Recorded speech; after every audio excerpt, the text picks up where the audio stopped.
Welcome to this Race to Resilience campaign launch event at the Climate Adaptation Summit. This is hosted by Gonzalo Munoz, my fellow climate champion from Chile, and by myself, the climate champion from the UK.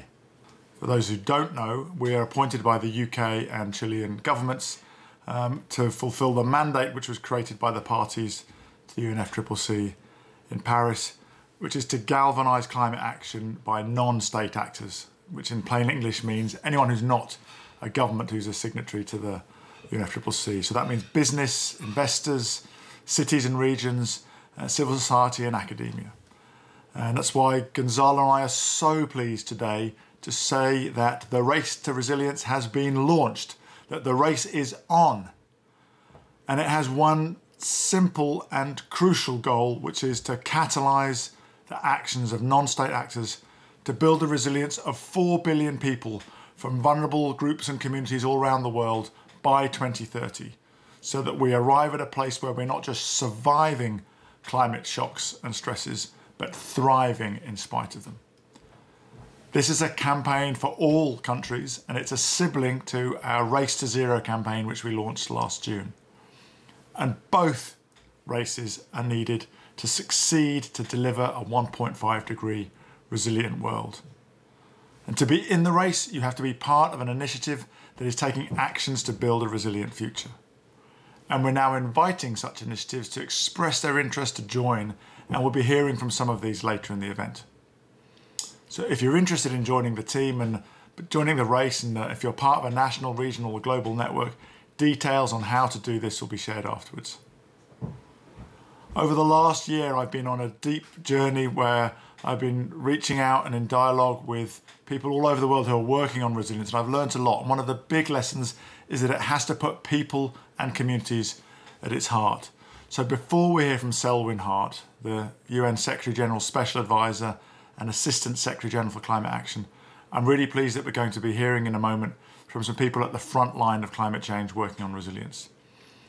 Before concluding, I'd like to offer some special thanks. Firstly, to the Government of Netherlands for hosting the Climate Adaptation Summit. And secondly, to the Adrian Arts Rockefeller Foundation Resilience Centre at the Atlantic Council, and the Global Resilience Partnership and the Global Centre for Adaptation for organising and helping us put on this event. And particular thanks to Nidhi, Jorge, David and Anastasia. Thank you, and please join the race today.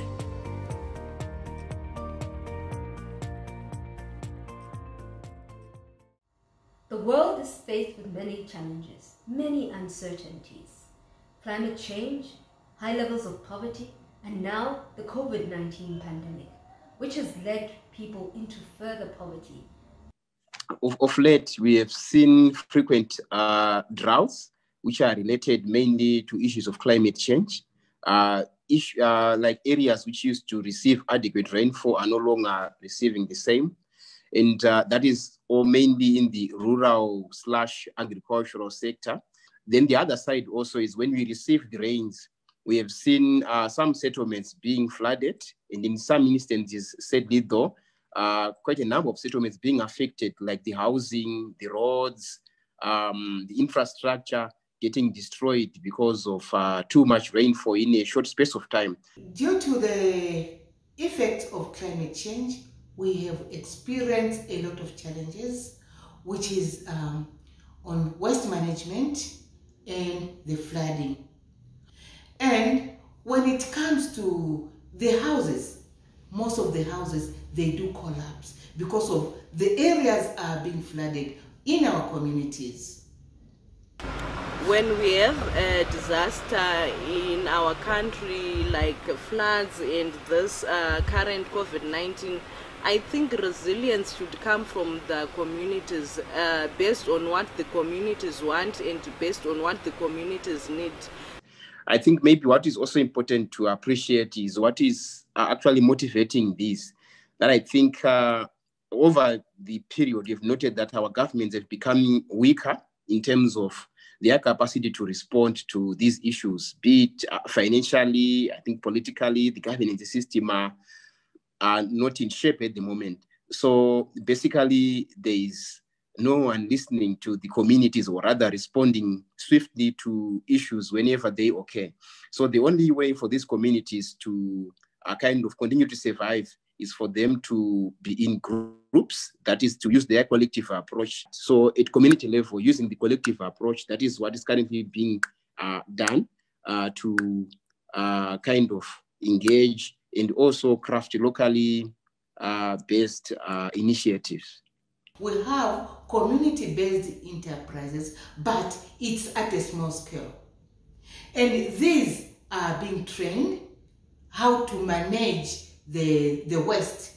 So in my view, I think the donor community, the government, and all the organizations that want to implement interventions into the community should first consult the communities on what they really want and the support that they need to build their resilience, because sometimes the interventions from the donors or from the organizations might not be really what the communities want.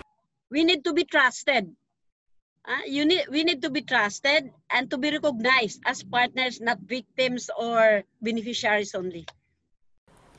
Social movements of the urban poor, SDI, of which I'm a part of, which operates in 33 countries and over 350 cities.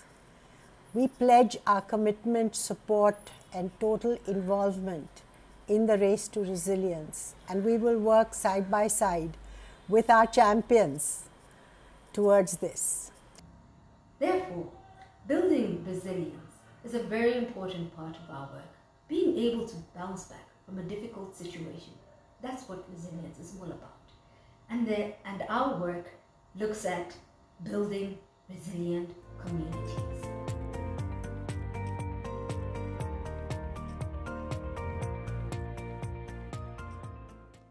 Ladies and gentlemen, colleagues and friends, hello, my name is Silvia Hart. I am the Special Advisor to the UN Secretary General on Climate Action and Assistant Secretary General for the Climate Action Team.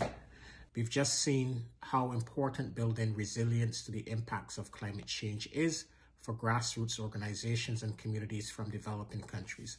These were very powerful stories. As an islander and as someone from the Caribbean, I understand firsthand how climate impacts can devastate lives and livelihoods.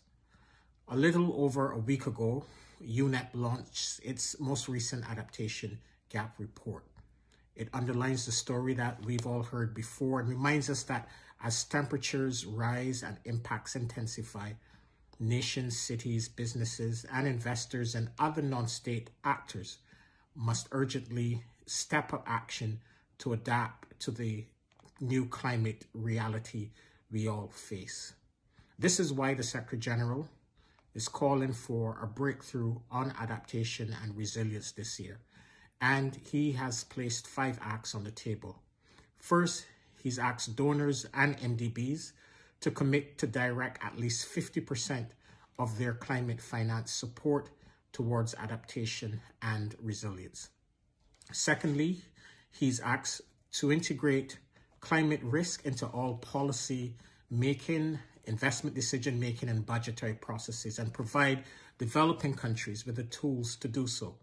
Third, he's asked for scaling up existing financial instruments, such as catastrophe-triggered instruments, and develop new ones that strengthen ex-ante resilience building.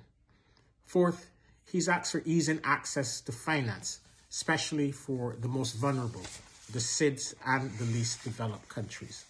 And finally, he's asked for supporting the development and implementation of regional and local adaptation and resilience initiatives. Friends, I want to personally thank my very good friends Nigel and Gonzalo, our high-level champions, for launching this campaign. We welcome the Race to Resilience vision of placing people and nature at the center of the impressive target of catalyzing actors across the globe to build the resilience of 4 billion people, from vulnerable groups and communities to climate risk. And before we hear from the 3 panels on the role of communities, nature, and businesses in building resilience, I want to conclude with a challenge. I invite all of you to join the race and to tell us, by COP26 in Glasgow, what you have already achieved in the coming 10 months. Not what you will achieve, but how you will double or triple efforts to deliver more. I thank you.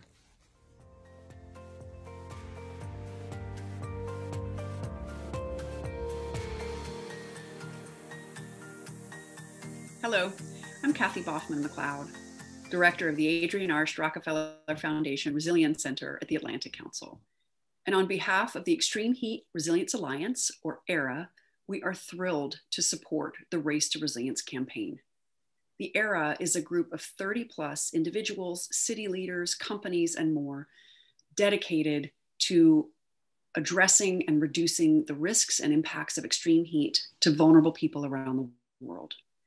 We're putting people and nature first at ERA, and we look forward to working with Race to Resilience to catalyze actors across the globe to build resilience of 4 billion people from vulnerable groups and communities to climate risks. By 2050, we want to live in a world where all communities thrive in the face of multiple risks and uncertainty posed by climate change. Join us in the Race to Resilience. The ERA will bring educational resources, policy, risk and finance tools, and on-the-ground interventions to help reduce the risks, save lives, improve health, and protect people all around the world. Thank you.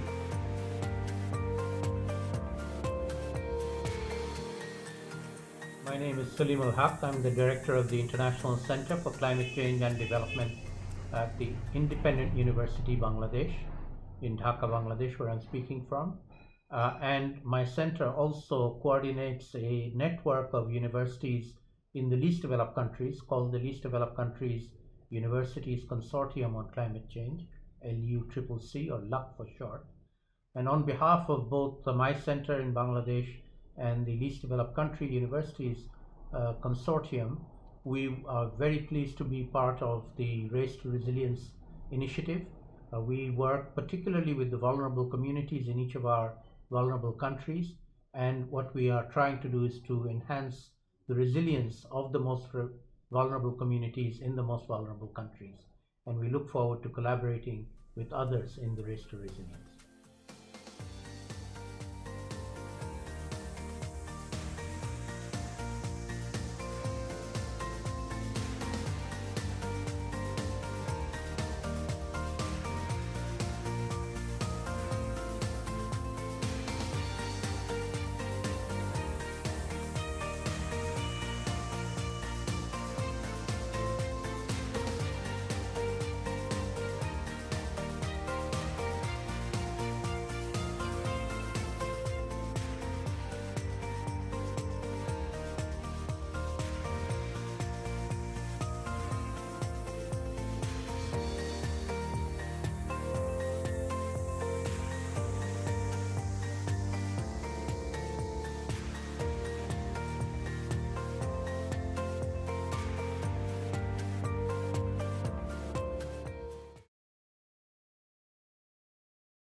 Hi, everyone. Welcome to the panel on Race to Resilience with Urban and Rural Communities. Today, we are here to discuss the actions behind climate resilience, the challenges that we face as a global community. And we have brought 3 esteemed panelists to join us today to talk about examples and actual case studies of the efforts that they have on the ground and how we can address some of the climate risks that are faced in both our urban and rural areas. Today, our esteemed speakers include Luis Bettencourt, who is the director for the Mansueto Institute for Urban Innovation from the University of Chicago, David Del Ser, the principal consultant and director for Fin Salud Project for the BFA Global, and ekkasuwahi Yahen, who's the Secretary General for the Insurance Development Forum. It's going to be a very interesting discussion, I am sure, and we're really looking forward to hearing from everyone. I'm Shannon McDaniel, the Director of Data Strategy for the Global Covenant of Mayors. And today I ask that each of the panelists begin by sharing a brief introduction to the work that they are doing, and then we will have a series of questions to elaborate and connect some of their efforts on the ground. So I will begin by asking Luis Bettencourt to talk more about the work that he's doing with the Participatory Urban Mapping and the Million Neighborhoods Map project. Luis? Shannon, so it's a pleasure to be here with you. Our institute at the University of Chicago studies cities generally, and so our work is global. We work both in the United States and Chicago, as well as throughout the world. The work that brought us here really has to do with the fact that one of the big trends, one of the mega trends in the world is urbanization. And urbanization is proceeding particularly quickly in Asia and Africa, places that until recently were less urbanized. Of course, there's a different expression in different nations. But this gives us an opportunity to think about what urbanization may deliver in terms of challenges and opportunities. And specifically, as we look ahead, how is it promoting human development in each one of these places? And of course, globally by aggregation, but also what challenges it's creating, particularly to do with sustainability, carbon emissions, climate change, but also other issues, and resilience. To what extent are we creating societies that are healthy and across many respects, and in charge of their own destiny, so to speak. So a lot of our projects have to do with sort of this big framework, but in particular, we've been very interested in the development of many cities that is relatively informal, right? Where people come to the city, largely occupy land and start building. And most of the cities, particularly in Africa, are urbanizing very quickly to a large extent this way. But this is also true in India and other places in the world. So it's a major issue that is both creating cities quickly and organically in ways that are wonderful, but also creating a lot of challenges of poverty, lack of services, and instability. So what we do is to work with community organizations and large nonprofits that touch many places like Slum Dwellers International, but also with a lot of new data and opportunities to understand how data can be created by communities to advocate to their own priorities and issues and problems, and also data that's coming, for example, from satellite mapping and OpenStreetMaps, which is collaborative mapping online, for understanding what the built environment and the services and the settings of each neighborhood is. So the Million Neighborhoods Project essentially tries to collect data for every neighborhood on Earth, with an emphasis in these developing cities, that comes from this data, and try to assess to what extent each neighborhood, which essentially, you can think of it sort of geographically as a city block, has services or not, how it may develop, and how to create models of urban planning that bring together local residents and governments with these new opportunities that bring in technology and data to accelerate the process, but also to reveal new pathways that will be context appropriate, but also address issues of resilience and sustainability. Thank you, Luis. That's incredibly interesting. And I really have some great questions, I think, for you regarding that work on the ground and thinking about how that data can be leveraged. And one of the pieces that we know will need to be leveraged is some of the financial activities that can take place. So next we move to David Del Cer, who's speaking to us from BFA Global, to hear more about some of the efforts that you have underway with respect to financing as well. Thanks so much, Shannon, and thanks everybody for joining the panel. Just a quick word on BFA Global, as the company I work with. We're an innovation company that is working to bring new solutions to all problems around economic development. Right? New solutions now being powered by new technologies. We have been collaborating with innovators and startups for over 5 years through our accelerator called Catalyse Fund. And the problem that we are sort of set up to tackle is the problem that's referred as the valley of death for innovation. Unfortunately, in emerging markets, there is very little, venture risk capital available for early stage companies. So that doesn't help create the number of companies that we need that would explore what is now possible, what value propositions are possible using modern technologies to create things that are more accessible, more affordable, more appropriate for low-income populations globally.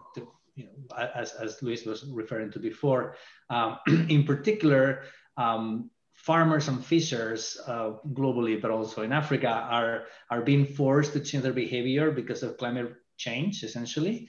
But sadly, they don't always have access to modern solutions that can help them make that transition. We feel that is a bit of an opportunity, big opportunity missed, because we could help them as they transition to a new way of working that is more productive and more resilient, and that increases their financial health. So the solution that we propose to this funding problem is a collaboration between impact investors, philanthropic donors, and venture builders that support these innovators in their earlier stages when they're the most vulnerable themselves. So what we do is we help them capitalize their company so they can last, they have a longer runway, but we also crucially come in and help them develop their product, adapt it to their customers, and essentially throw expert skills at them to make them better companies. And we are pleased to report that the results of this approach have been quite positive. The companies we've worked with, which are now around 40, have raised, well, 90% of them are alive, which is pretty remarkable. And they've raised over $125 million, which is essentially 25 times more than we gave them. We feel that this approach that has been very focused on fintech can also extend to climate resilience. And what we are launching is a program to work with 20 to 30 startups focused on climate resilience in the next 3 years, leveraging our network of investors, researchers, and corporates in Africa. And of course, because this is a very early stage sector too, we will be sharing whatever we learn by working with these pioneers on the ground. So we look very much forward to updating our report on update in the next few months.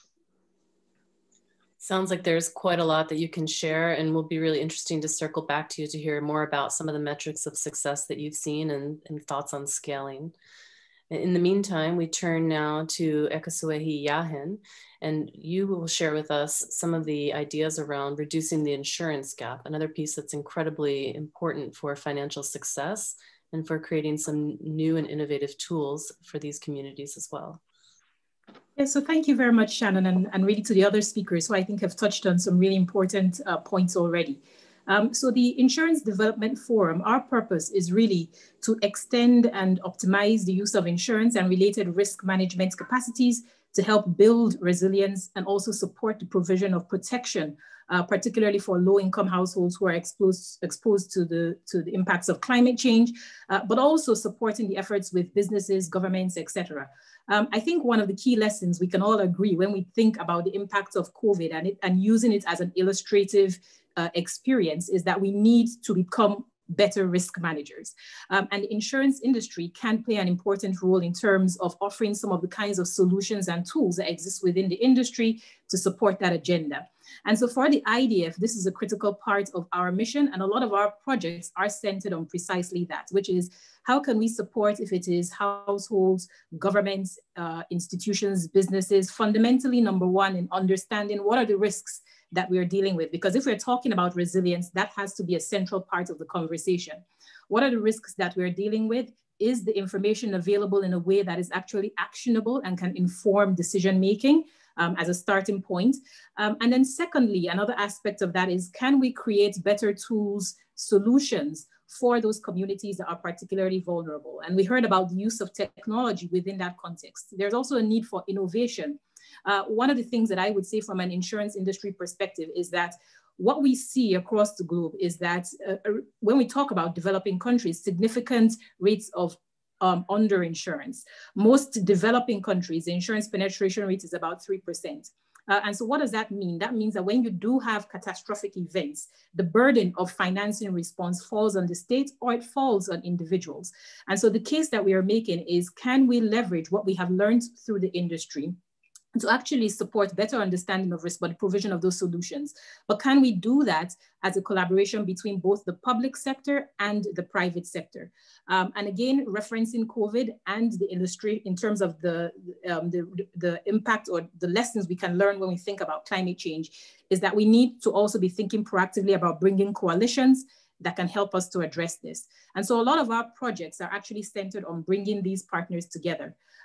In 2019, we launched a project jointly with the German government and the UNDP and the IDF insurance industry members to accelerate a technical assistance program with 20 countries by 2025, which is really focused on defining, again, accessible, affordable, meaningful risk financing solutions, but really going to the heart of the risk understanding agenda. And I can share a little bit more on some of the emerging projects, both in the rural, but also urban settings that could be quite instructive as we move forward.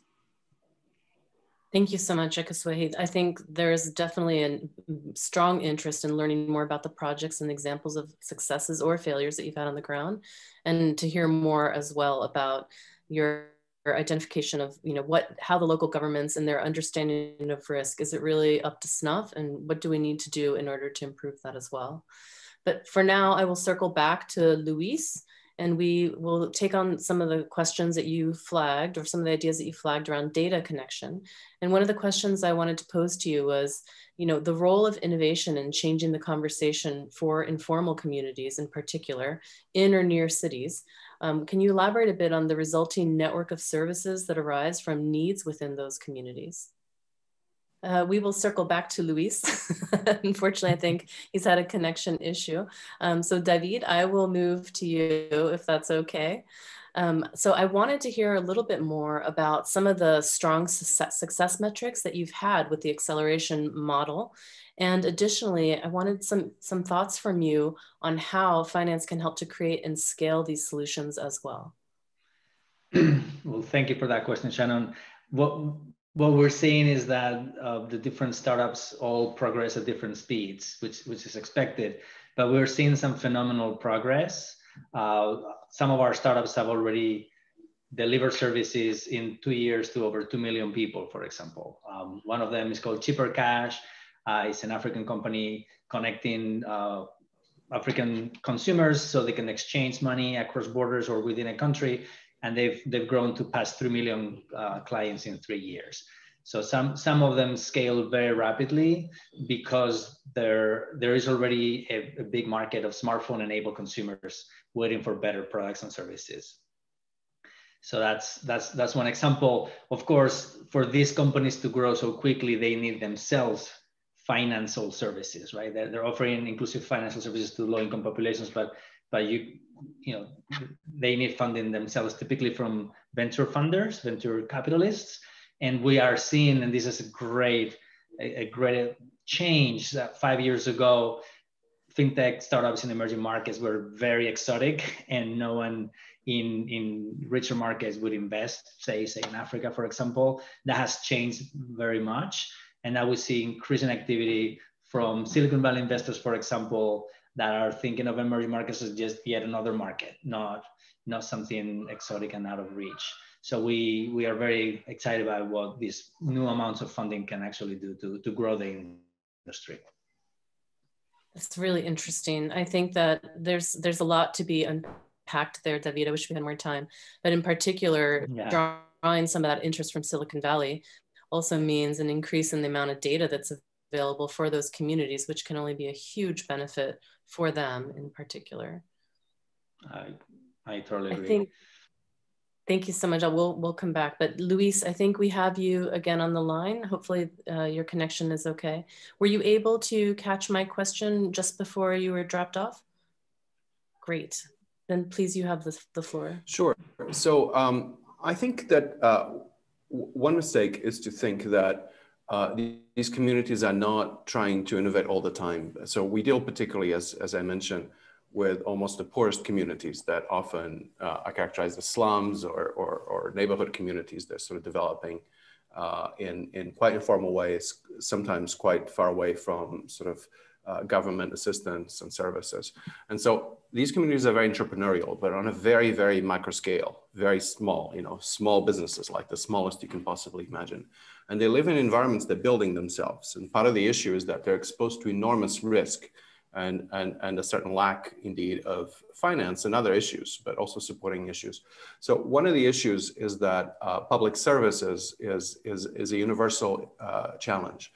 And most of the neighborhoods that we deal with, we do a lot of surveys and collect data that's generated by the communities with their own interests to express what the challenges are. But one of the things that come up is that they're very exposed, for example, to flooding. So flooding and water management is one of the main issues that everyone complains about, because when people settle, you know, the land's not graded, there's no drainage, there's no sanitation typically. And so there are issues that are that basic that create a lot of instability. Another issue is fires. A lot of, you know, you have to imagine how people cook or how they heat. And so there are a lot of issues like this that create a lot of extra instability because of lack of public services. And so an issue of resilience is really how in these fast developing informal environments, we can create structures that deliver public services in potentially new ways using better technology or a more distributed system, but also how we finance them, how do we create services that are stable so that create a basis for people to be entrepreneurial or indeed to go on with their lives and be creative agents. So that gap is really massive. No one's really taking care of that gap. Institutions like the World Bank and other financial institutions essentially fund things typically at the national level. They don't touch places and people in these situations, or at least it's difficult for them to do that at scale in a person-centered way. And at the same time, that's a massive gap. And the other thing that you see is that a lot of the solutions are often there. People know how to manage money. They have savings groups. They have, you know, their own solutions for issues like this, of flooding and services. But they're very small, very improvised, and they need to be grown and developed such that those solutions can become solutions at a larger scale. And that kind of touching sort of that micro entrepreneurship with resources that reduce risk and indeed magnify the possibilities is missing very much. So thank you, Luis. Sort of informal mechanisms that I think industries are not following. Yeah. Thank you so much. Sorry if I interrupted you at the end. You froze on my screen. It's interesting that you bring up the topic of risk and how it's, or experiences with hazards and how it's very obvious to those who are experiencing it. Ekkasuwahi, I have a question for you, and this is more related to the experience of local governments. So do local governments, from the perspective of the insurance industry, have an understanding of the risk that their city is facing and that vulnerable populations in particular are facing? And how can we make a more direct link for them on the financial impact that the city absorbs as a whole for these circumstances? And do you have any examples of this that you could provide? Well, great question. And I think it's also related to some of the points Luis mentioned earlier. I think that government officials and many of the people that are at the front line of these issues understand the risks. The question is, you know, there's always scope for improving that understanding. There's always scope for better information. There is scope for making information, as I mentioned earlier, available in a way that is meaningful for these communities. And especially when we talk about risk information. And so I do think that there is a lot of work that needs to be done around that, but we are seeing some innovations in that context. One of the things that I can point out, for example, is an initiative that I was personally involved in, which was called the African Risk Capacity, where yes, it was at a sovereign level, but it was an initiative led by the African Union and the World Food Program, which is a UN humanitarian institution. But it was a recognition that we needed to find some kind of financing solution that could get response to vulnerable communities very quickly after a drought event had occurred. And so there was a proactive measure to actually link the provision of the insurance instrument with the contingency plans and the humanitarian activities that were actually within that country. But importantly, as part of that process, there was also a heavy engagement with the government to try to distill what does drought risk mean for you, not only in terms of the budgetary implications, but also the impact in terms of livelihoods and lost development. And this information was actually quite critical for the officials to begin to think quite carefully about how they then shape the budget to actually respond to the needs of the communities, but also in the interest of their long-term development agenda. And so I think that these kinds of solutions where there is a coupling between or a recognition of the needs for the particularly vulnerable countries and steering national governments towards prioritizing even to an even greater extent how we address those needs are quite important.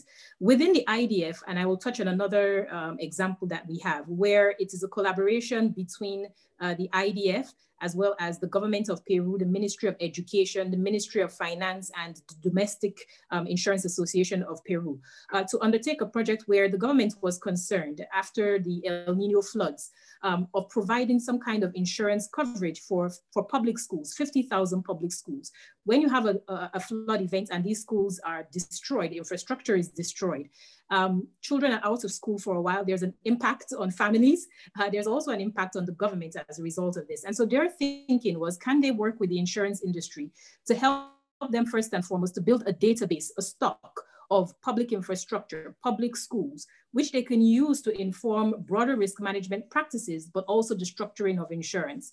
But critical to them was also getting the domestic industry involved within this process and also leveraging technology. So having pictures of the buildings, taking a stock of where they are, thinking proactively about procurement processes so that they can reconstruct better after and faster after the event, were all part of the spectrum of kind of, I would say, risk management activities that we are heavily invested in engaging with the governments around, because we see this as really critical when we talk about resilience, is supporting governments in developing their own risk management capacity. So those are the kinds of projects that the IDF is really focused on scaling up and accelerating in terms of addressing the impacts of climate change, particularly on vulnerable countries and communities.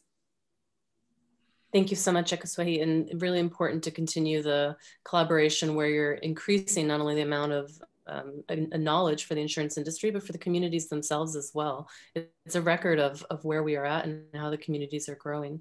It seems we have sped through our time a little too quickly, so we're just down to the last few minutes.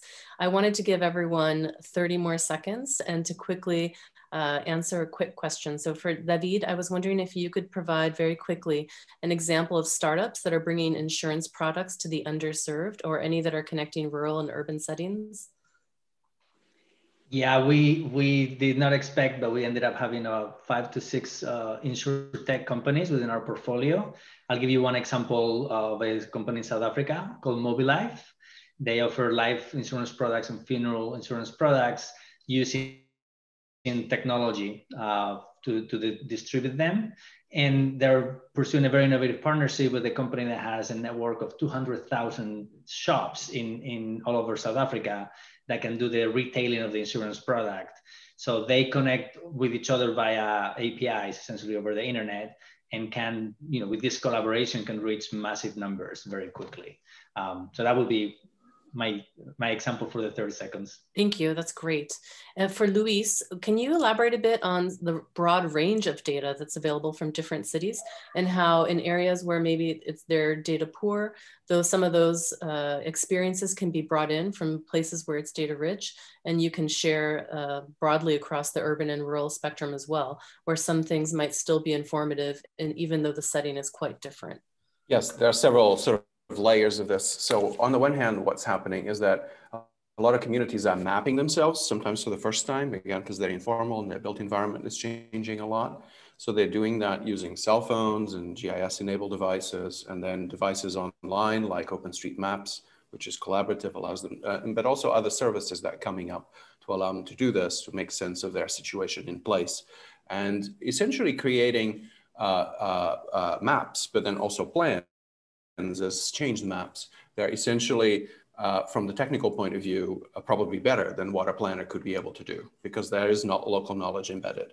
But all this infrastructure of community having access to technologies and using them in their own sort of interest and in their own context, collaborative mapping and other online sort of volunteer efforts, and then of course the technology that's coming from satellite companies and machine learning that's creating more quickly sort of a map of the built environment. This is all connecting.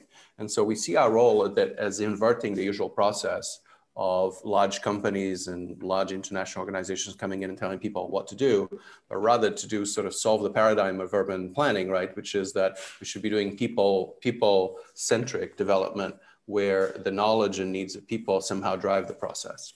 So this is all being made possible because of technology and because of greater awareness of the problem, but it still needs to come to scale.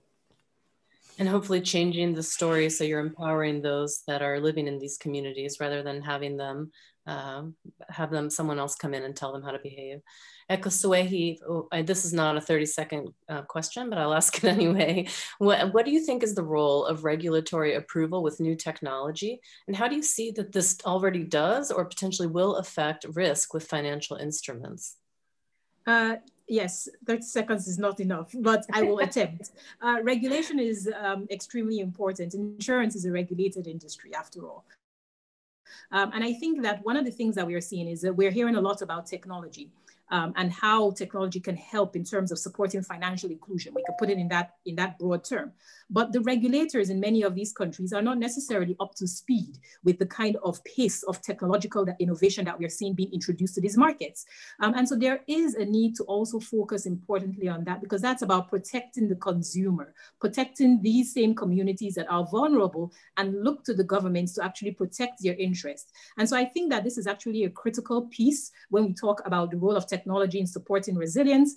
And within the IDF, we actually launched a report recently that was focused on this nexus between the protection gap, the role of insurance, and also regulatory issues that we need to be thinking about, regulatory from data protection all the way through to the development of these products. It's an emerging one, and I think really needs to come more into focus in the broader conversation around insurance, climate change, and also resilience and protecting livelihoods.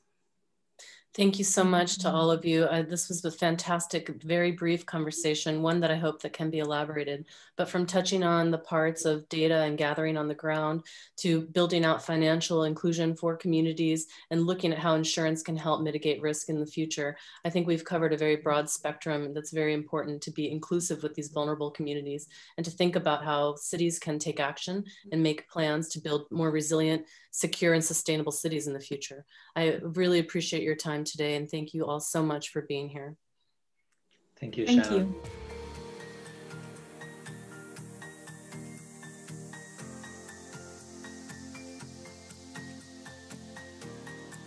I'm Karen Sack, CEO of Ocean Unite. On behalf of the Ocean Risk and Resilience Action Alliance, or ORA, I'm delighted to support the Race to Resilience campaign.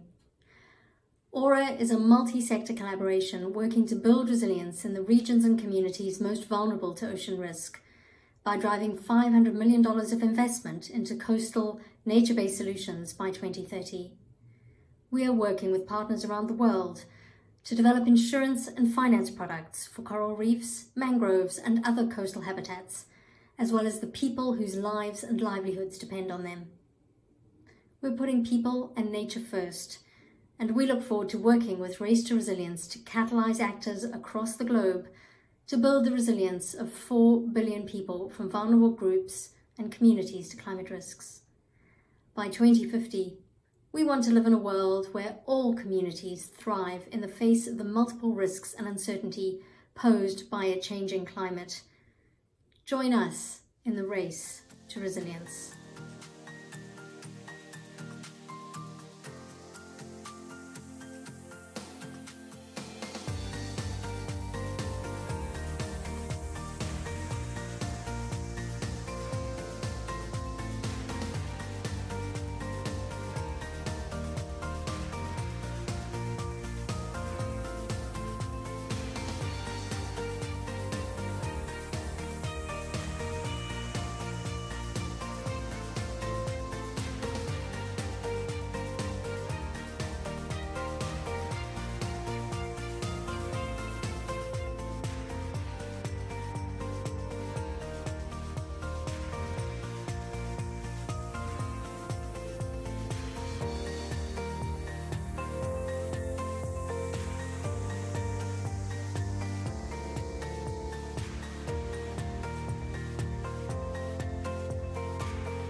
Welcome all to the Climate Adaptation Summit.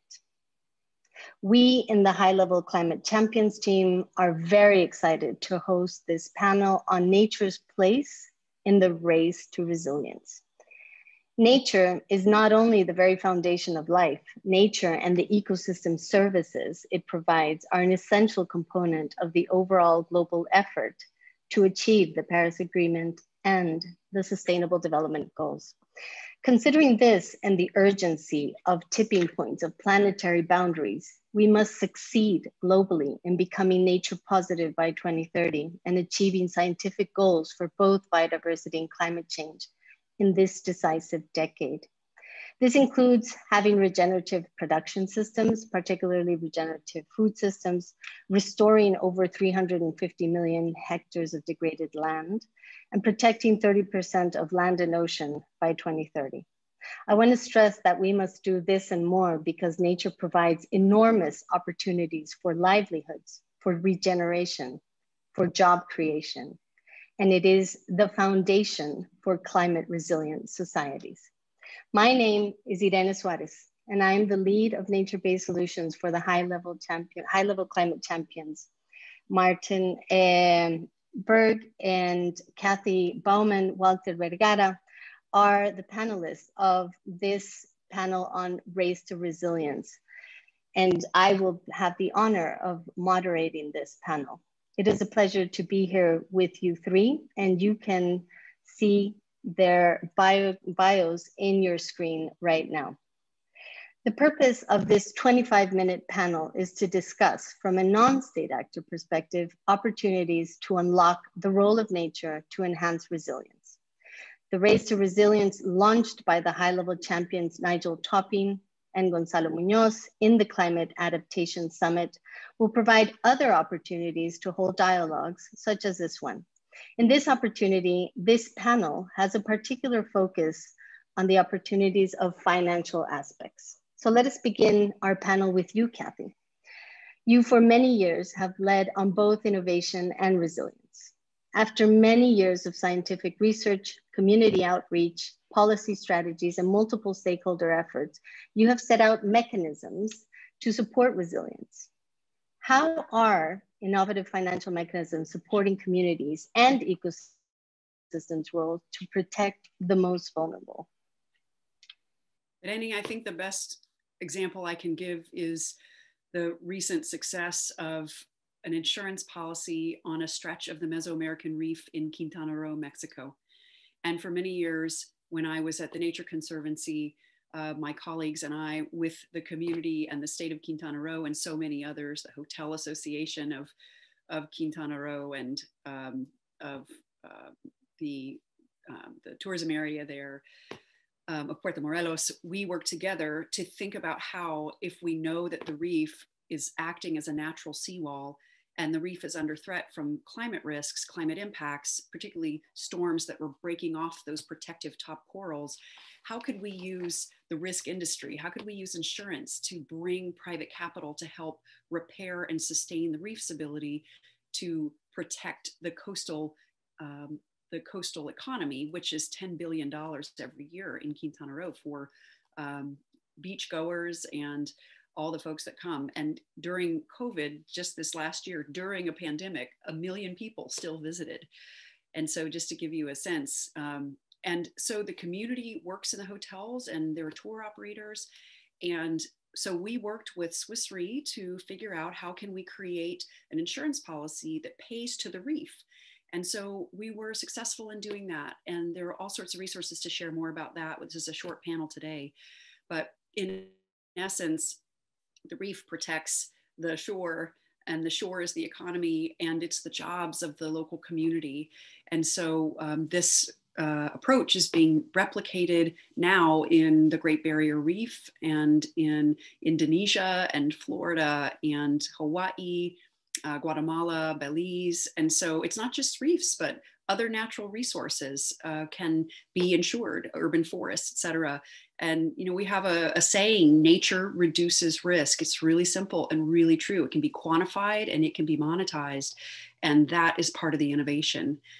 One thing to mention is that to keep it going and to upscale it and to support communities making decisions about resilience and reducing the risks of climate, we are developing now at the Arsht Rock Center a tool that decision makers use that incorporates the costs and, it's an economic cost benefit tool based on a tool called the climate adaptation, the economics of climate adaptation. But in essence, it takes into account biodiversity for the first time in a cost benefit analysis, along with gender and social vulnerability. And so we'll be bringing that tool into the race for resilience as well for communities to help support those decisions. And so innovation around nature is everywhere. And I'm so excited to see that approach in Quintana Roo replicated around the world. Innovation is certainly being appreciated through this experience. Thank you so much for sharing this, Kathy. This is truly inspiring. And as you just pointed out on the monitoring point and the evaluation, we all know how important it is to monitor, report, and evaluate, including to enhance replicability. And this is a key issue for climate change. And obviously what we cannot measure, we cannot improve. So based on your experience, how is the quantification, how is the monitoring advancing, and one specific point of monitoring, how, based on this, how many people have you seen benefit already? It's soon, but it's already being replicated in other regions, and that's wonderful. So can we get a sense of that angle? You bet. So, there's direct and indirect and lots of layers to look at. Part of the approach, it's not just insurance, it's also about how the community has been trained to repair, respond to it. They're first responders. And so they are called out immediately to repair and clean the reef. And so you have job creation. When folks can't work because of a storm, they are able to work and be paid through the mechanism of this insurance policy, but also a trust fund that's developed to help do more than just move money from an insurance policy and payout. So our estimation is 400,000 people benefit from this approach. And you have people that are frontline in the hotels, people in the community working in the hotels, people coming to partake of the services and the tour operations. Then you have the job, the training, and then the brigadores, who are the people who respond to the reef. And then you have the tax revenue that comes to Quintana Roo writ large. And so our estimation, which I could unpack more fully later, is 400,000 people made more resilient by this approach. That is truly impressive. Thank you so much, Kathy. And clearly this is a case for further inspiration in other regions. That's great. And clearly this is a case where appreciating nature as a capital asset is coming to life. And so let's expand further on this point from an investment perspective with the experience of Martin Berg. As we know, we must mobilize both public and private financial flows to build nature positive economies. And Martin, you have had experience on both. And so based on the fact that you currently are actively involved in how HSBC has partnered with Pollination to create further funds, what are the early experiences or opportunities that you have found so far in financing nature-based solutions that specifically enhance? No, thank you very much, Irene, and I'm really delighted to join here on the panel. But maybe let's start a little bit. I think you gave a really nice introduction. I think what we see now is really like we like to say nature is capital. I think and we really have to recognize this. And what we see at the moment is really that the whole question of nature, biodiversity loss is really becoming much higher on the agenda also for financial firms. And it's not only the fact that we already lost nearly 1/8 of our biodiversity, but it's also, I think, the COVID crisis has really highlighted there's actually a real impact now that nature has, and financial and other corporates really ask themselves, okay, how do we actually have to look after nature, and how we have to factor in nature into our supply chains, into our portfolios. And I think this has really driven a real change in thinking about nature, in particular in the finance sector. You see this and a lot of new business groups. There's the Finance for Nature Pledge. HSBC is part of that. I believe they're now 37 organizations that are really looking into this, and they're all looking a little bit more from the risk side at the moment. You know, in another initiative that is now upcoming is the informal working group that wants to establish a task force on nature-related disclosure. So you see, there's a lot of attention on the risk side, and what we from Pollination, where eventually started, and HSC really looked at this, saying, well, if you have so much intention, you also have to actually turn it around, and you have to also allow for investments in nature, because only if we really attract the investment into nature, we can actually change things. We can change existing investment practices, and thereby actually then also enhance ecosystems, and of course also achieve a higher resilience. And so what Pollination and HSBC have done is to form a joint venture to build out an asset management company that is exclusively focused on natural capital. So the idea is really to have a financial firm that is only focusing on bringing out financial products for institutional and other investors. And the logic behind this is really that one of the thesis behind this is really that we're needing much more scale in order to really move the financial sector into this space. So what we've seen in the past is there have been a lot of interesting ideas, but very often they're a little bit smaller, and that really hinders a lot of the large-scale investors to enter. So the logic behind the joint venture between Pollination and HSBC is really to bring a return-focused investment strategy, combine that with impact, and then really bring to the scale to the market. This is truly encouraging and a great opportunity for small businesses. And Martin, building off of that, how do you believe we can get more capital investors and companies interested in enhancing resilience through nature and benefit the most vulnerable populations? How do you think we can get more companies and investors? Yeah, what we really need to do is we need to move from the risk focus to focusing on the opportunities that nature also entail, for not only for investors, but also for companies. And we need to recognize that actually a lot of the solutions that nature can provide are often as good, in some instances even better than some of the built environment or the built infrastructure that we're using. And I think that's not that easy. That communication is really not that easy, because when you look, for example, at investors, obviously they would like to understand, if I invest money into something, I need to understand what are actually my revenue streams, and how do I get my money back, and how to also can achieve a return. And that is not always as obvious with nature. And I think what we need to do is we need to be very clear and communicate what can be done, and for what investors can be, what strategies can be offered for what investors. So for example, what we are trying now to do, we just joined the Natural Capital Investment Coalition that His Royal Highness the Prince of Wales just announced at the One Planet Summit. And the goal really there is really to build out an alliance between aligned asset managers and other investors to really communicate much better what are the opportunities of investing in nature, what type of revenue streams can we be having. And the way we see it is really what we need to communicate is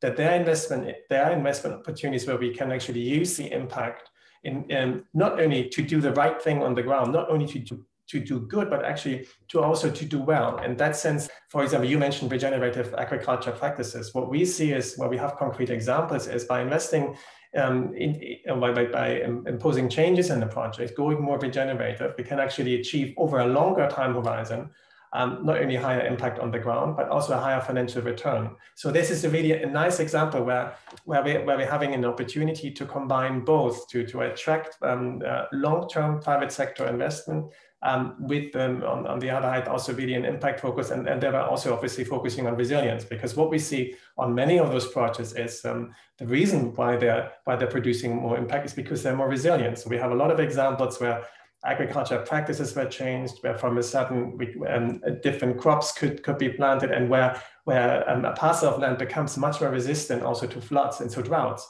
That obviously increases resilience, that increases soil, the CO2 absorption of the soil, but also over time, it actually creates a higher yield for the investors. So those are the type of situations that we would like to finance, and also those are the type of investment situations that we really would like to communicate to the market as part of the alliance. Amazing, and congratulations for that, Martin. And really like that point of the importance of shifting the mindset, the communications from risk to opportunities, really encouraged by your work, by that you mentioned of Terra Carta and the work of so many others, Business for Nature, Nature for Climate, and the WBCSD, the WEF, who just launched last year this Nature and Economy report, touching upon those opportunities of long-term positive impacts, not only for business, for subnational authorities and for countries and regions. So thank you so much for that. Completely agree on the importance of shifting to opportunities. So many thanks, Martin. And let's move on to more of a systemic perspective as well, which you, both Kathy and Martin, you've touched upon some of those key points. And Walter Vergara, you've been leading and managing the 20 by 20 initiative, which has required precisely systemic approaches. And you've worked with national authorities, with subnational authorities, local communities, businesses, and just as Martin, you have also worked with capital investors in delivering the goals of restoring degraded lands in Latin America that will also enhance resilience and a complex and interdependent system. So Walter, please, can you share with us your findings on how to best enhance resilience? What have you seen can help enhance resilience? Over to you, Walter. Thank you, Irene. And first of all, thank you for the invitation to participate in this panel and in the Race for Resilience. Initiative 20 by 20 was launched in 2014. It's a regional initiative led by 18 governments with the objective of changing the dynamics of land degradation in Latin America. This is a very important issue that touches on many topics related to sustainable development. The initiative has had a short-term goal of reaching 20 million hectares under intervention by the end of 20 by 20. This goal was surpassed. Today, we have 195 private projects in 25 million hectares. The initiative has, as you said, a systemic approach based on 3 pillars. One is a policy dialogue, which is carried with the principals in the countries. Principals means the ministers of environment and agriculture, but it also has an analytical pillar that is required to support those policy decisions by filling in information gaps or answering and addressing some of the barriers that are identified in the path to land restoration. But finally, one of the most important pillars is an investment pillar. And we recognize that in order to be sustainable in the long term, this investment has to be driven by private sector. The initiative has an alliance with 85 technical partners, 18 governments, as I said, but also with 22 impact investors. These investors are the ones that are behind the 195 projects on 25 million hectares. And the investments have been done on 5 windows: reforestation, avoided deforestation, landscape management, which means agroforestry and silvopastures and other techniques, grassland restoration, and low carbon agriculture. And these 22 impact funds working on those 5 windows have different business models. But what we have seen is that there is a momentum, that there is opportunity, and there is capital to invest. In fact, we believe that capital is not, as Martin said, the availability of capital is not really an obstacle. What we need is the identification of a robust portfolio of opportunities with clear business cases that could be used to advance these goals. But much more needs to be done. And this was outlined at COP25 by the Ministers of Environment, who issued the Madrid Declaration, asking 20 by 20 to go to 50 million hectares under restoration by 2050, and include 30 million and promote the inclusion of 30 million hectares of land restoration in the NDC goals by 2030. That is amazing, Walter. Thank you. And so given that you do have the private sector already investing, from a systemic perspective, again, what do you believe is required to upscale the unlocking of nature to enhance resilience? That's a very good question, and one that we have been since the Madrid Declaration. So we have developed a scale-up strategy, and this scale-up strategy has a number of elements, but basically it resides on the fact that while there is capital available, the goals to go to 50 million hectares by 2030, and I forgot to mention 250 million hectares by mid-century, will require substantial amount of capital well beyond the resources that are available through impact investors. So we need to attract other sources of capital, as Martin mentioned. But in order to get to that scale up besides capital, we need to accelerate the dialogue with communities to address issues of legality and other legal barriers that are associated to land use in our countries. And that means making sure that land titling is correct, that the ownership is clear, so that more land can be aggregated with smallholder plots to add to a very large interventions. We also need to accelerate the issue of identifying and clearly structuring the big baselines on which new products can build up. And these baselines have to do with the protocols for carbon, biodiversity, community welfare monitoring that are required and are part of the mandate of impact investors. In addition to working with communities, with baselines, with new sources of capital, we need also to work with the structuring of corporate structures at the rural spaces. So that doesn't mean that they need corporations, but there is a structure that is able to capture capital, to capture the inflows of information and other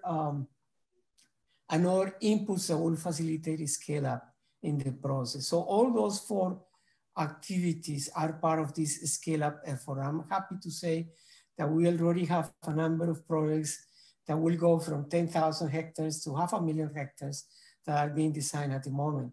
But that's the key. We need to scale up, as you well said, Irene. Very good.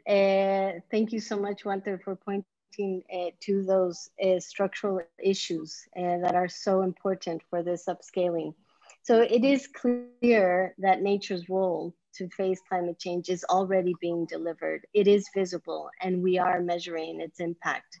You've laid that out wonderfully, and I want to thank you. I want to thank the 3 of you for having accepted to be our panelists. And also I want to thank you for your incredible, impressive work and for sharing your valuable insights and inspiration. So to close and summarize, I'd just like to say that we have heard in this panel that nature's role to enhance resilience can be exponentially scaled up. We need for that to shift communications, mindsets from risk to opportunity. We need to have robust portfolios of opportunities, as Walter pointed out. The land titling and baselines are essential components to the scaling of valuing nature fully. And I'd stress the radical collaboration. I think all of your cases are examples of collaboration to make this happen. So with enabling conditions of our government decision makers, and obviously that requires for all of us to engage actively with government officials and support them in achieving these opportunities. So action is needed now to ensure that we unlock the full potential of nature to enhance resilience. And with that, I want to thank you all for being here, all the participants. And I'd like to ask to please contribute to supporting nature's role in the race to resilience and thrive. We all play a part of this success story. Lastly, and very importantly, we invite you all to join the race to resilience. Many thanks.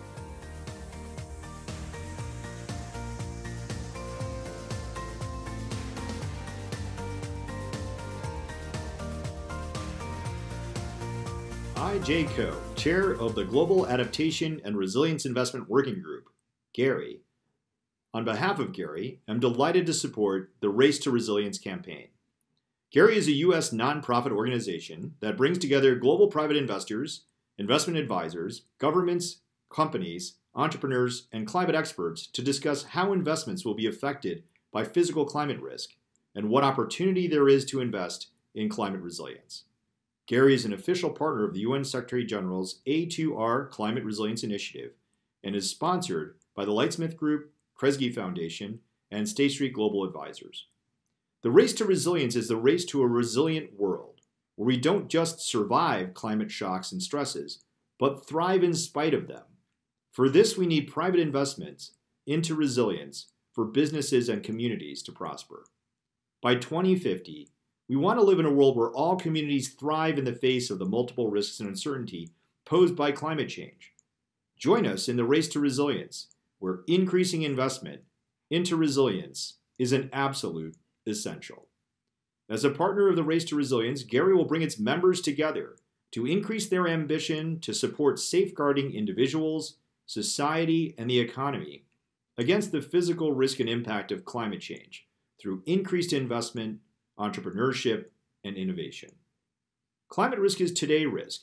It's humanitarian risk, economic risk, and financial risk. But climate resilience is also today opportunity and investment opportunity as well. Join us in the race to resilience.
Hi, my name is Jay Coe. I'm the chair of the Global Adaptation and Resilience Investment Working Group, and welcome to our panel discussing the race to resilience and its opportunities for investment and businesses.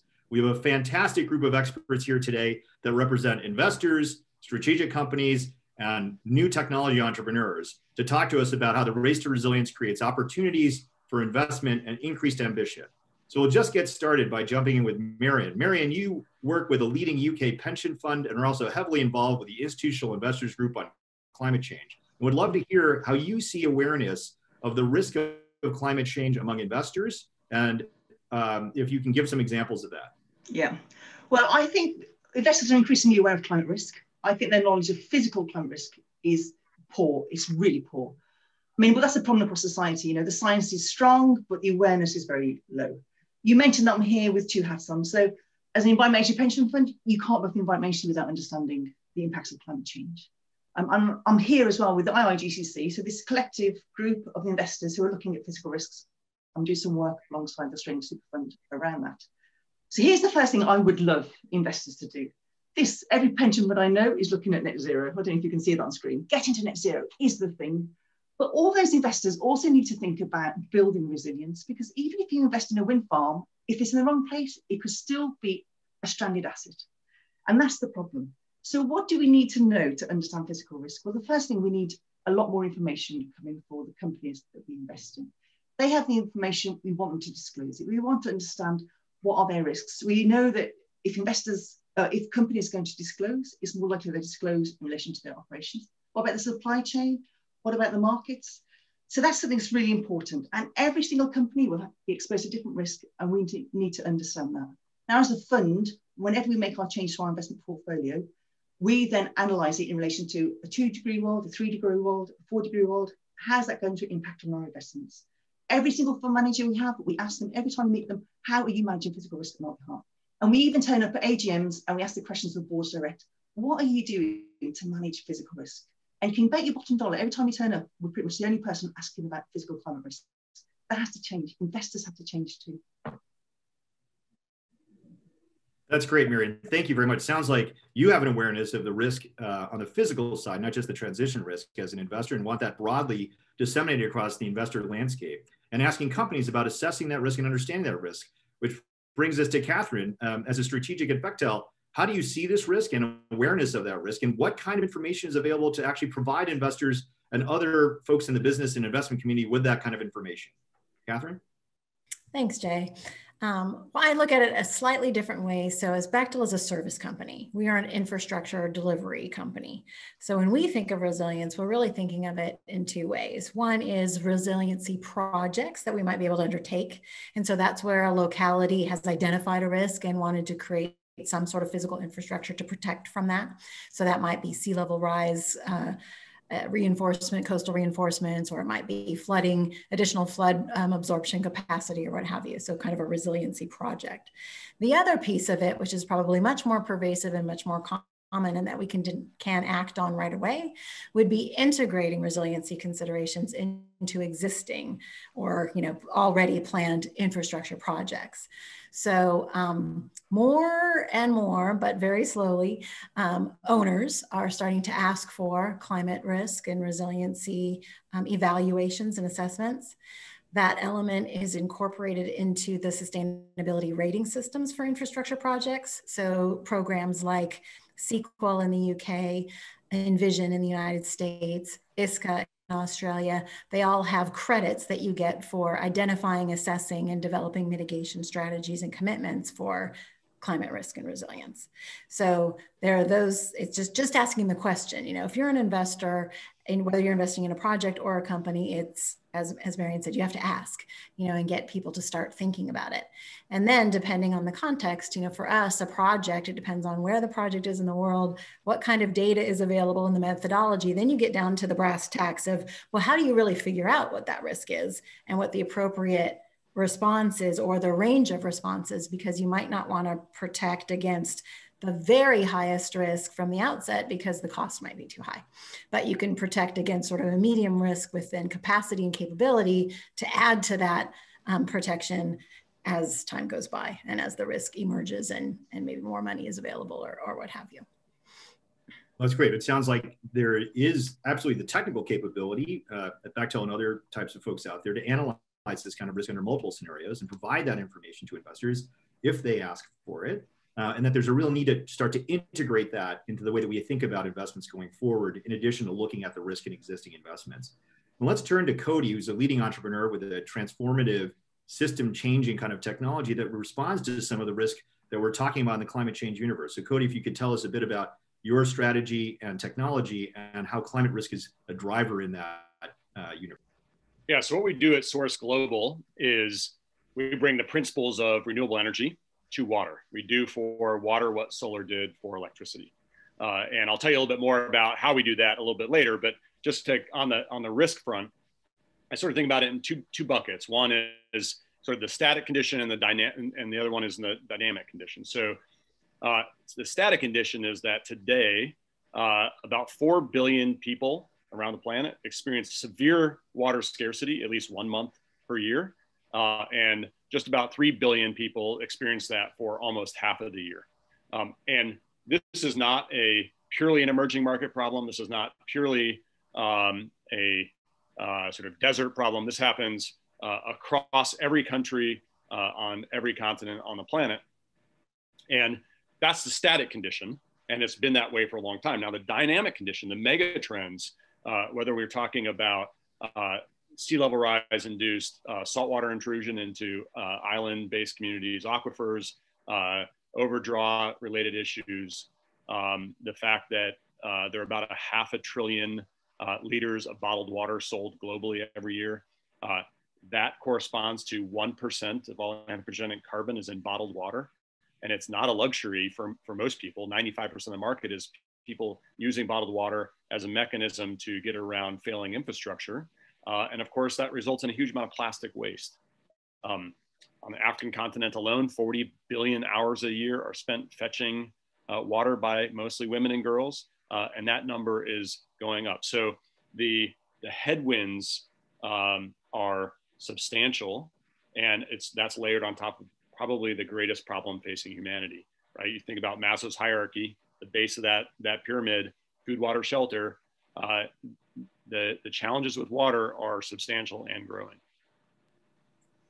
That's great to see an understanding of how that challenge is facing everyone, and whether that challenge is being asked about by investors, assessed by strategics, or identified as a really substantial potential megatrend out there by entrepreneurs and technologists.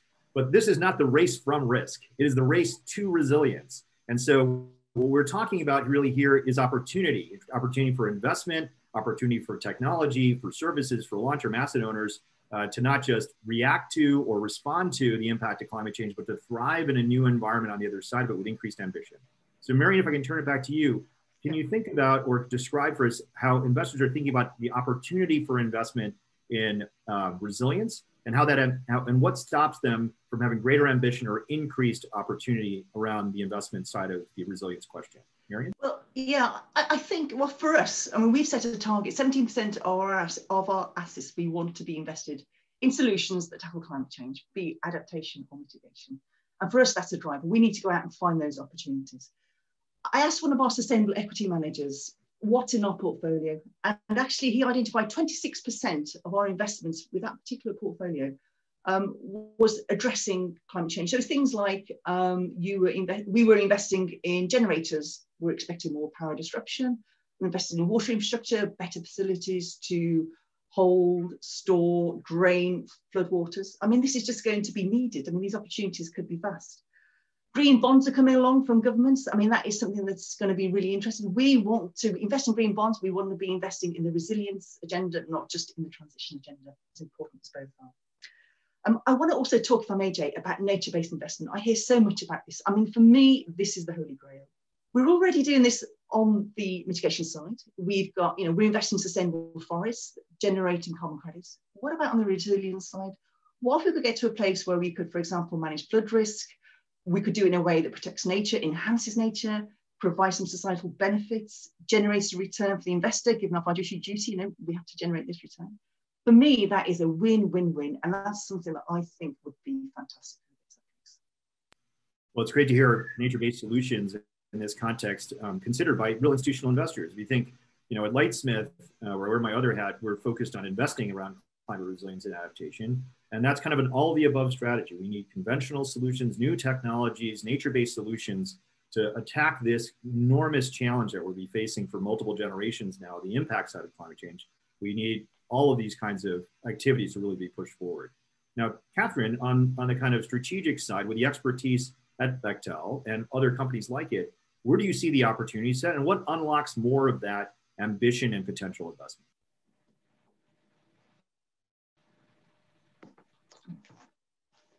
I guess building on what Mariana just said about green infrastructure, nature-based infrastructure, that certainly can be incorporated into any kind of project. And one of the things we're starting to look at more and more is what we call green-gray infrastructure, which is sort of a layered approach of what can you do with nature, and then what do you have to supplement, with engineered and other kinds of modern technology infrastructure.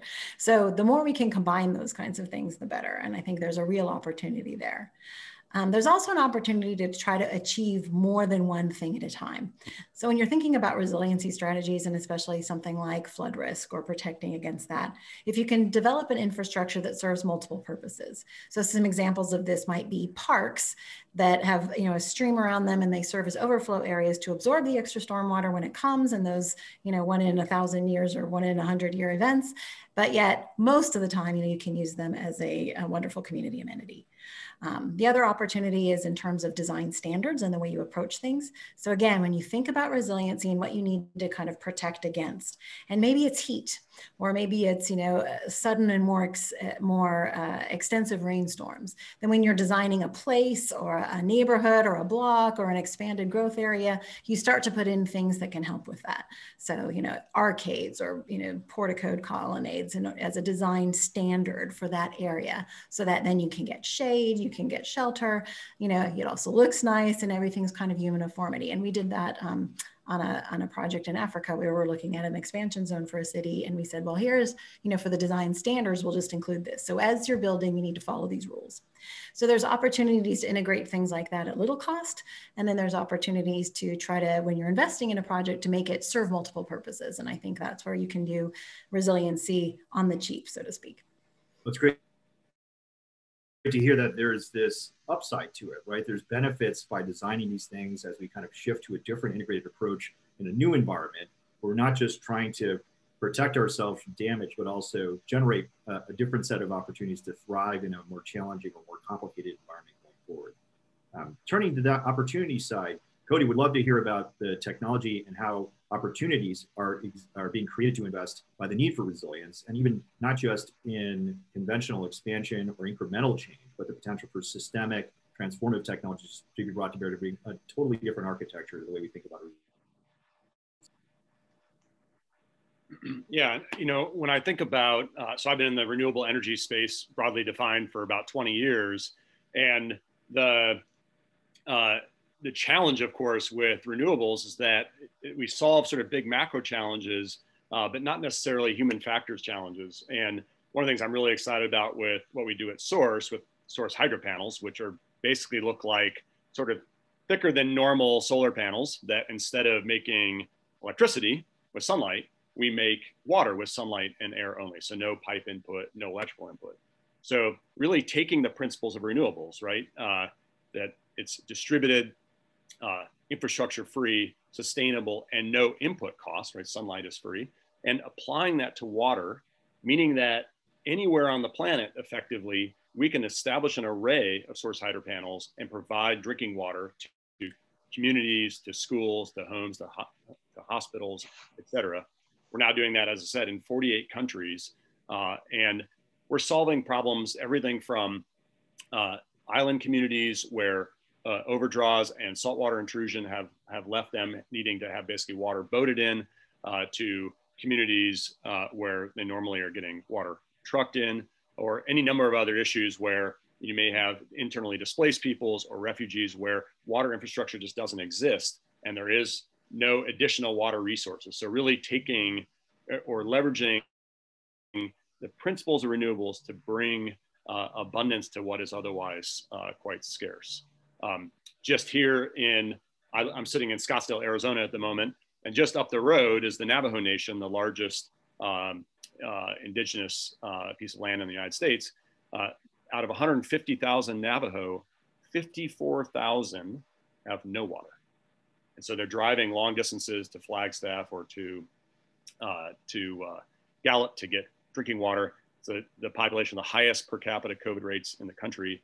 And we're now installing source hydro panels at homes across that community, solving that problem in a fundamentally new way.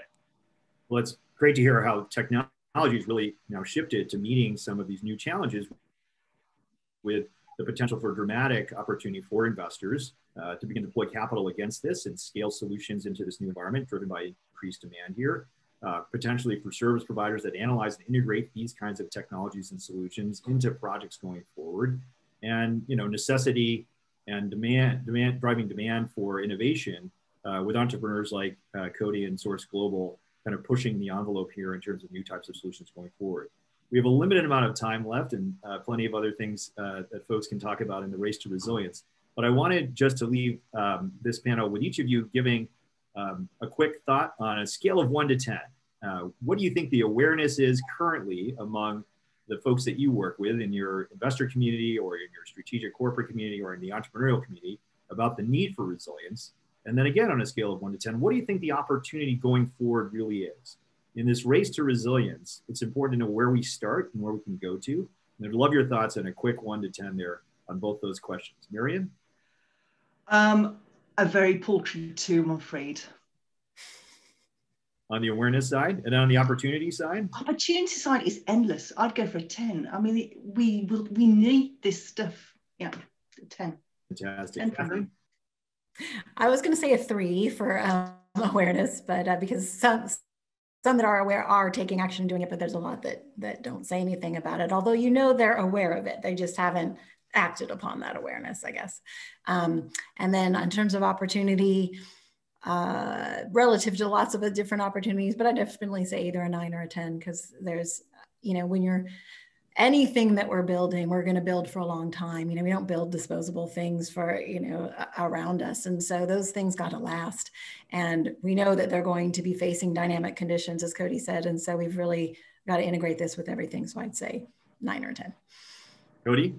Well, I'll end on a hopeful note. I think it's sort of 8 and 8. I've seen a lot of people beginning to buy into the recognition of the challenge, and in doing so, recognizing the opportunity around the fact that the pain is tremendous and the economic dislocations are tremendous, and therefore solutions of any number of ilks should be able to gain from solving these challenges. And so I think there's a huge amount of tailwinds to people coming into the space, capital coming into the space, bringing new thinking to the space, and ultimately providing resilience and adaptive solutions to people who need them most.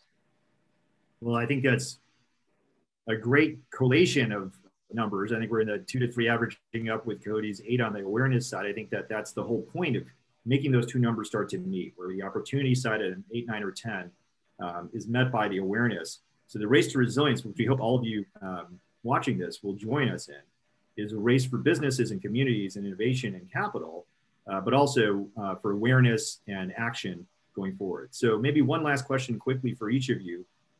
What one thing would you suggest to your own group of stakeholders to unlock more ambition going forward and connecting the dots between that first number to the second number as we think about the path forward and the path towards the race to resilience?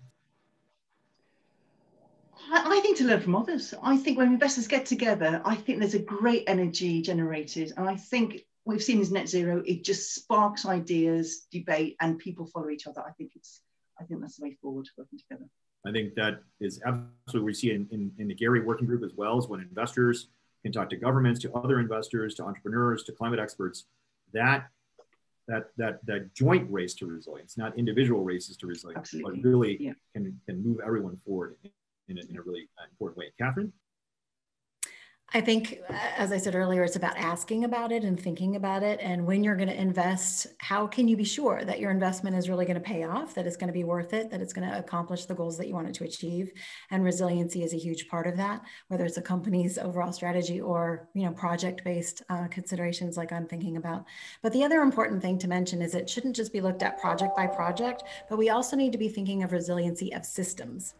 So is your project set up within the system to be resilient? And if, how does it interact? And it either fosters, something else, or it depends on other things. And so how do we also improve the resiliency of the system? And I think that's where there's tremendous opportunity to close that gap. I think that's an excellent point. Naoko Ishii has said, as a former head of the Jeff, that we should take not an incremental approach to resilience and adaptation, not just build the seawall 1 foot higher or move 1 foot back further from the shoreline, but a systemic transformational approach where we recognize that there's interrelatedness. My resiliency is dependent on your resiliency and vice versa.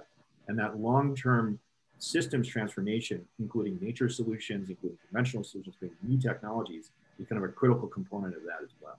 But what else do you think would unlock this kind of ambition, this kind of activity? Cody? I'll build off of Catherine's comments. I kind of think about it as two pieces, sort of this concept of deep partnering and the concept of going slow to go fast. You know, we work with a lot of indigenous groups, and I've sort of taken on this, don't take the numbers too literally, but that the technology is really 2% of the solution and 98% is the people, and really figuring out what their true needs are. And you could extend that, of course, to investors, other stakeholders, supply chains, end users. You know, you can imagine all of the stakeholders in that ecosystem as needing to have a seat at the table from the beginning to the final, you know, sort of end solution. And in the absence of doing that, we end up just sort of, you know, poking holes in the paper and seeing a little bit of light led through, as opposed to going ahead and drawing the curtains back. I think that's absolutely true. So it's a need to really approach this in a joint manner, in a deep and partnering manner, right? So the race to resilience doesn't end, and it's not individual.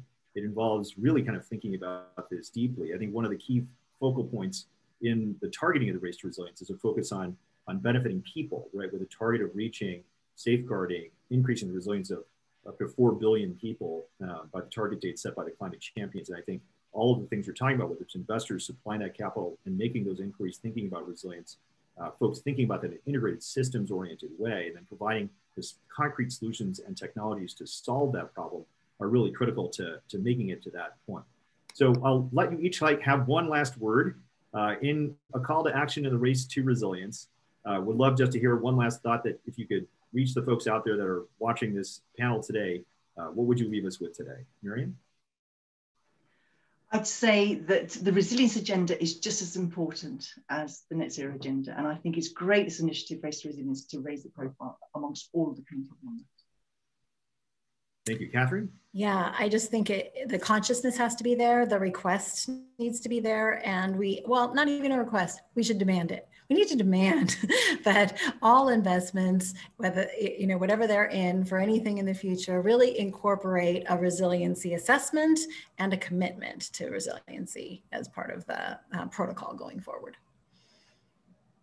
The thing I love about the term resiliency is it's implicitly a human factors thing, right? We are making people more resilient to the environment that they find themselves in, or things that might happen ahead of them. And so, you know, thinking about how we best position people, with technology for social equity, investing for social equity, partnering for social equity, and ultimately to elevate the human condition. That's the best possible way you could spend your life's energy. So I hope lots more like-minded people come to the table to help advance the ball here. That's great. So you've heard it's an equal priority and a critical priority. We should demand action on these things, especially understanding the risk and understanding the opportunity, and then really paying attention to integrating it in a way that we think about mobilizing people and focusing on people is really part of the end state here. So that's it from our panel on business and investment in the race to resilience. I would say climate risk is a today risk, and it's a humanitarian risk, and it's a financial risk. But climate resilience is also a today opportunity and an investment opportunity. And I think that's what you've heard on this panel. Private sector is here, from investors to strategics to technologists and entrepreneurs. And really thank you for spending the time with us today on our focus on business, investment, and the race to resilience. Thank you very much.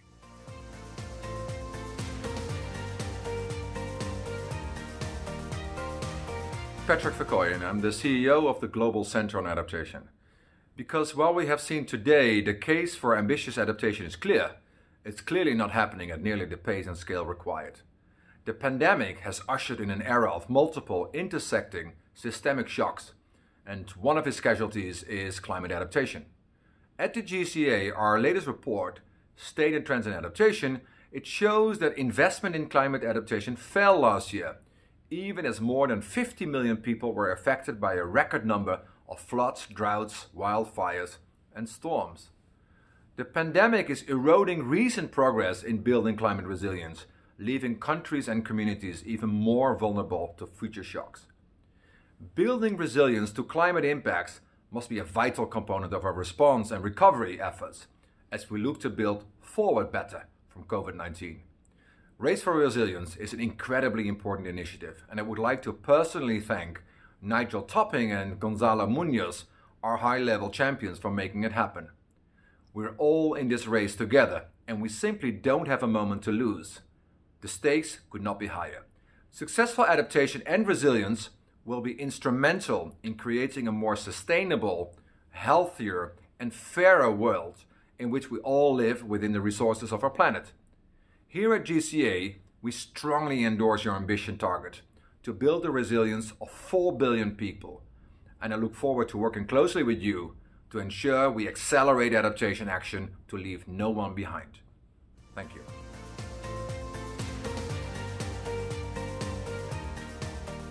Hello.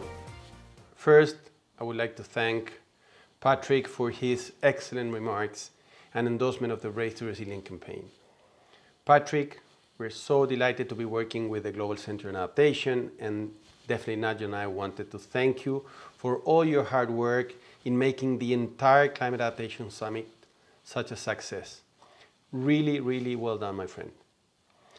So we have had 3 excellent panel discussions covering elements which will be definitely key for the success of Race to Resilience. First one, working both with urban and rural communities. Second, of course, working with nature. And the third one, we need to be working with the business. I also would like to thank all the panelists and moderators for the insights and to the statements from initiatives who have already expressed their interest to join. As Nigel said, the Race to Resilience is now on, and we are so proud of it. It makes sense, and it's so much needed. Therefore, I wanted to reflect on why Nigel and I are so committed to this race and why our ambition is so high on making the difference to lives of billions, not millions of people. We simply do not think it is morally right to let the predictions of the impacts of climate change come true. It is unacceptable to let the prediction of 100 more million people pushed into extreme poverty by 2030. It is unacceptable to let the number of people who lack sufficient water to increase by 5 billion by 2050. It's absolutely unacceptable for millions of people in coastal cities to be driven from their homes. Many, many more things which are not only unacceptable, but unmoral. So to stop this prediction, and yes, as these are all predictions, we can definitely stop them from coming true. We need both the race to zero to succeed and the race to resilience to succeed. Action is so much urgent and must happen now. So please join our team and become a member to Race to Resilience and Race to Zero. Details on how to join will be shared at the end of this event. We know we are absolutely at a unique point. The pandemic has demonstrated the importance of resilience and the need of transforming our society and economies to be more sustainable and resilient. We must not miss the once-in-a-lifetime opportunity to embed climate action in COVID recovery programs to achieve the transformative social and economic changes that are needed for a safe and prosperous resilient future. I would like to end by thanking, of course, the government of the Netherlands for hosting the Climate Adaptation Summit and the Adrian Hash Rockefeller Foundation Resilience Center at the Atlantic Council, to the Global Resilience Partnership and the Global Center for Adaptation for organizing this crucial event in this absolutely critical year. Thank you very much.